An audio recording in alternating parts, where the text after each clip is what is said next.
Hi, welcome to Morsels of Excellence. I am Reverend Nora Faust, one of the Associate Conference Ministers here in the Penn Central Conference of the United Church of Christ.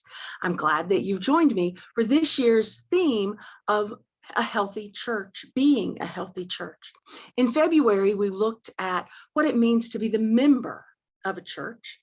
And over the next few months, I want to talk about the marks of a healthy church. Dictionary.com defines mark as an impression or a visible badge that someone or something might wear. For most of my life, I have sung, "They'll know we are Christians by our love." And love is certainly a visible mark or badge that Christians wear. A few years ago, Carrie and I, along with Bonnie Bates out of Penn Northeast Conference and Sharon Morris of the Pennsylvania Southeast Conference, got together and developed a document for churches and congregations that paralleled the United Church of Christ marks of faithful and effective authorized ministers.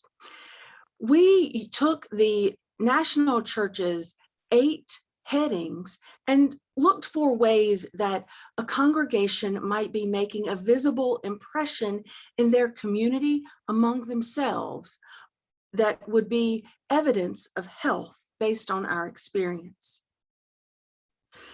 Today, I want to spend a few moments talking about the first mark, exhibiting a spiritual foundation and ongoing spiritual practices. Together, we had pondered the ways that a congregation might visibly be disciples of Christ in the world today.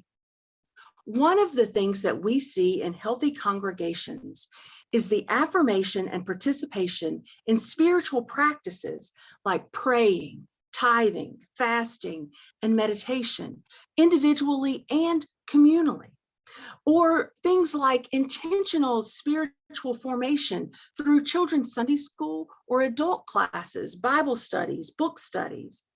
I remember a church that spent months sharing personal faith stories, testimonies, as they prepared an endowment spending plan. One church rented their fellowship hall out for community yoga and then hosted a Christian meditation class following each week. Another had an active prayer circle that met together weekly while the sewing circle was making prayer shawls.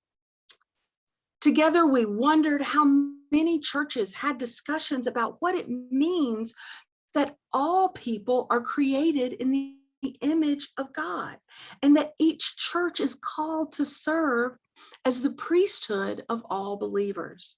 Stories were shared about how Imago Dei, or image of God discussions, completely changed ways that congregations engaged the communities around their church buildings. How does your congregation participate in personal and communal spiritual practices? How do you see and understand each person as created in the image of God?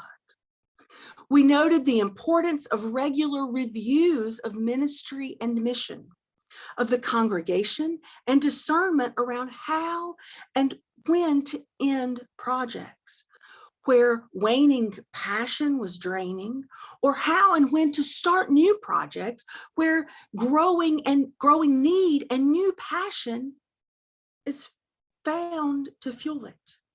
How does your church evaluate the engaged discipleship in mission and ministry? The ministry evaluation also seeks to identify and nurture gifts in self and one another. Does your church explore spiritual gifts and spiritual practices as well as practical gifts when planning a program or seating a committee? Or do you just fill seats based on willing volunteers? We see across our conference ministries that the healthiest of churches also involve more than the pastor in worship planning, participation, preparation, and worship practices, drawing on gifts and talents throughout the church to celebrate God in worship each week, as well as in special services throughout the year.